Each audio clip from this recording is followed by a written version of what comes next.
The night that I went to see Hard Day's Night was a night that changed my life. It was the movie that made me want to become a director because it was a movie that made me believe that someone was making movies.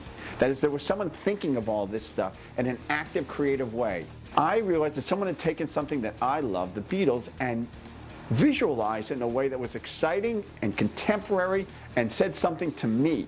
And I started noticing the shots. At one point, halfway into the song, the camera man cannot resist the Beatles any longer. And all of a sudden, the camera starts going back and forth and dancing to the music. It was like the fourth wall had been broken, and I realized that someone was there filming this, and someone couldn't resist the Beatles as much as I couldn't resist the Beatles.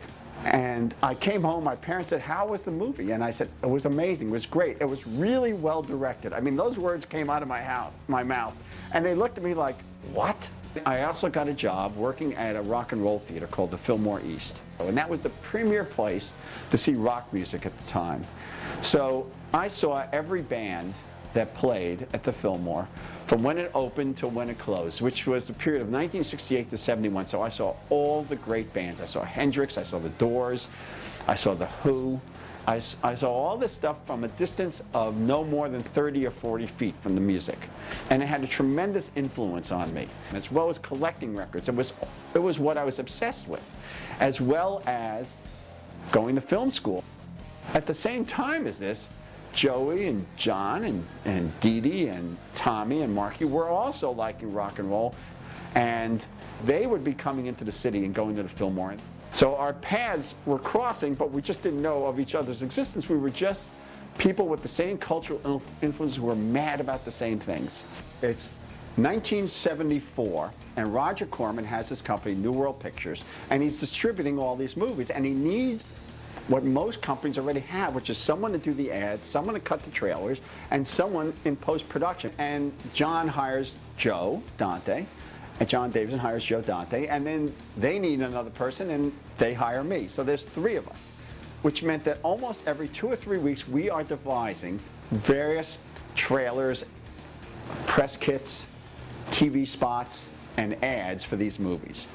And we drive to and from the lab at MGM, and on the way, Joe and I would make up ideas for movies. And we came up with different ideas, and that's how Hollywood Boulevard came about, and ultimately Rock and Roll High School. When I got to the part about the high school blowing up, they said, that's it, we're in, we're doing this. And it was, again, one of those moments when everything seemed right, and in retrospect, it couldn't have gone any other way. That band and what they were about, and their influences, seemed also what I needed for the movie and where I was coming from. Because now when I read Joey's book and I hear it in his music and I hear it in the rest of Ramones' music, their love for surf music, their love of taking... The Ramones' music to me is like pop music played by chainsaws. It's this combination of intense rock and pop floating on top. You know, they liked that Phil Spector operatic stuff, and they also liked hard rock. And those were my tastes, so it's inevitable that we would combine forces. One of the things I wanted to make clear to Roger is that this was a movie that wasn't about disco music, which was a well-documented aspect of what he wanted the movie to be. And I was more interested in doing one about rock music.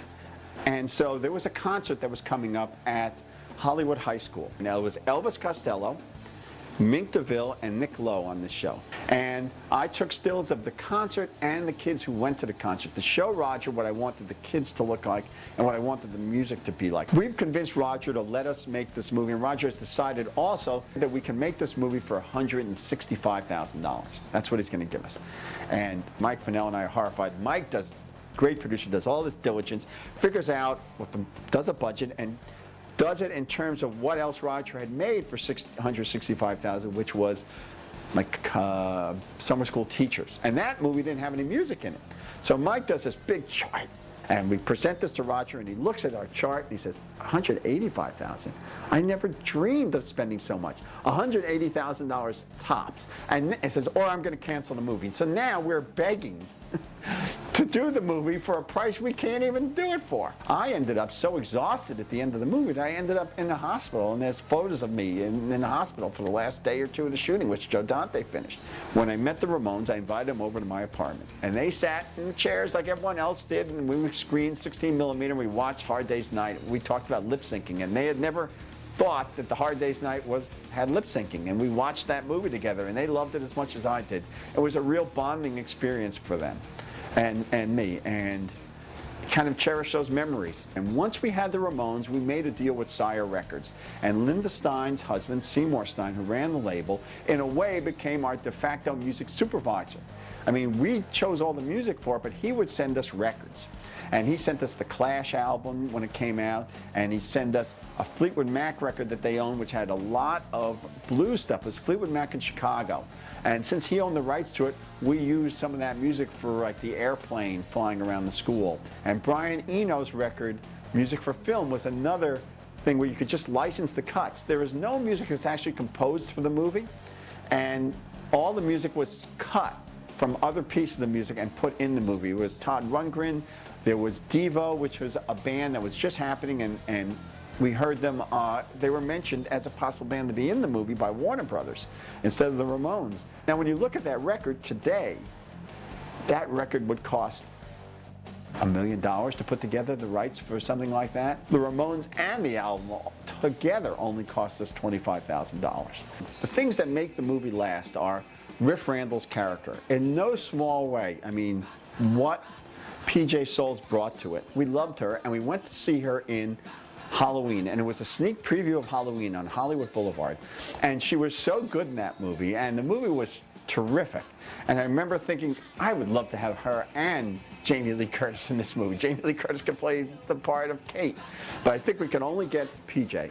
There is a sense of a pure person there, of someone who really loved the music. If you could take out the fact that she's a girl, that would be me when I was growing up, and that would also be Joey.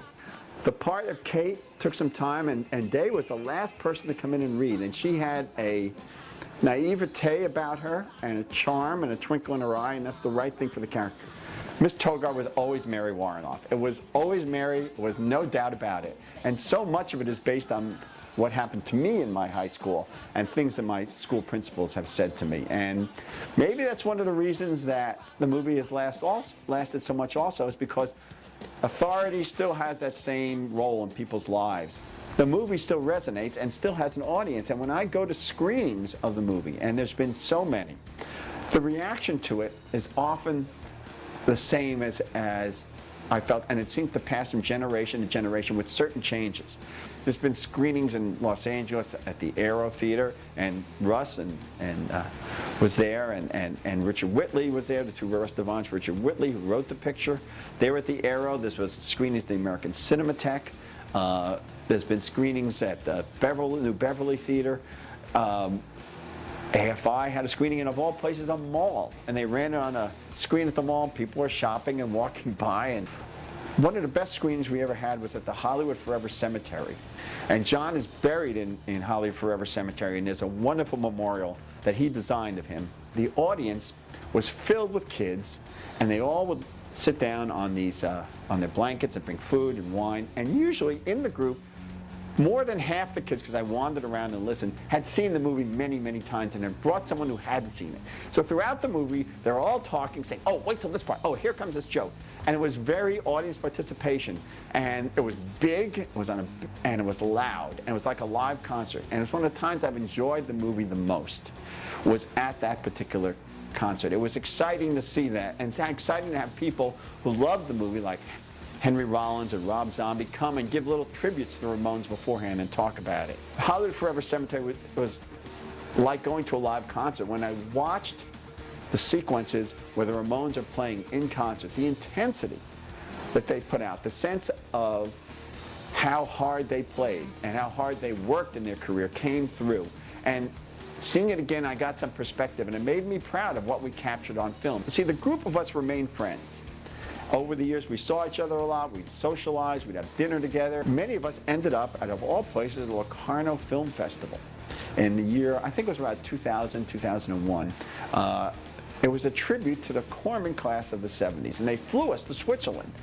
And we came up on the stage, and there's at night, and they're honoring Roger, which I can kind of understand, but they were honoring New World, and there's 8,000 film buffs out there applauding us. I just, not more than 6 weeks ago, attended Roger Corman's Honorary Academy Award. And there we were, Joe Dante, John Davison, and myself sitting at a table right next to Roger's 60s group, which is Peter Fonda and Jack Nicholson, and there's also Ron Howard that night, and Jonathan Demme, and all these people who had made these outlaw movies, these indie movies that played in drive-ins, were now being presented an Academy Award. And in a way, we were legitimized, and I felt so proud being there that night and being part of Roger's continuum of filmmaking. So why are we making this edition? It's because it's another way of bringing things around full circle and pointing out how the stuff that you do because you love ends up being the good stuff.